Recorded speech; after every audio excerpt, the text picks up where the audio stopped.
One day, a selfish fox invited a stork for dinner. Stork was very happy with the invitation. She reached Fox home on time and knocked at the door with her long beak. The fox took her to the dinner table and served some soup in shallow bowls for both of them. एके दिवशी एका स्वार्थी कोल्ह्याने करकोच्याला जेवणाचे आमंत्रण दिले. करकोच्याला हे निमंत्रण पाहून खूप आनंद झाला. ती कोल्ह्याच्या घरी वेळेवर पोहोचली आणि तिच्या लांब चोचीने तिने दार ठोठावले. कोल्ह्याने तिला जेवणाच्या टेबलवर ठेवले आणि काही सूप दोघांसाठीही उथळ वाटीमध्ये वाढले.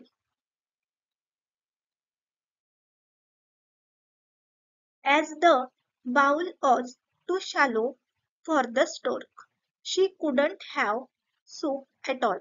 But the fox licked up his soup quickly.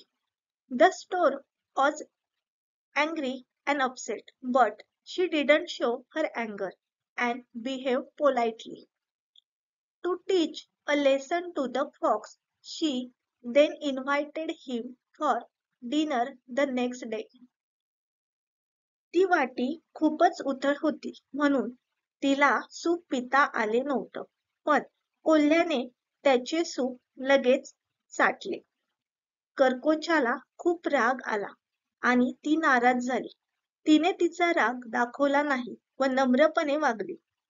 कोल्ह्याला एक धडा शिकवण्यासाठी तिने त्याला दुसऱ्या दिवशी रात्री जेवायला बोलावलं.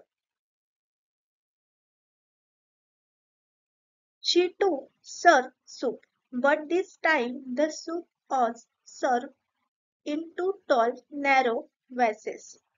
The stork devoured the soup from her vase, but the fox couldn't drink any of it because of his narrow neck. The fox realized his mistake and went home famished.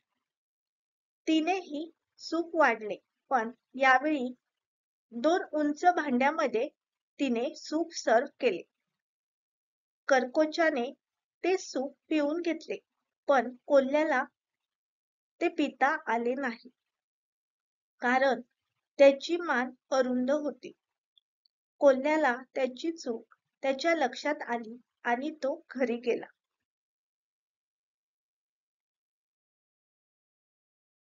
Moral of the story: a selfish act backfires sooner or later. कथेचा बोध: स्वार्थीपणाचे वागणे पुन्हा आपल्याकडेच नंतर परतून येते.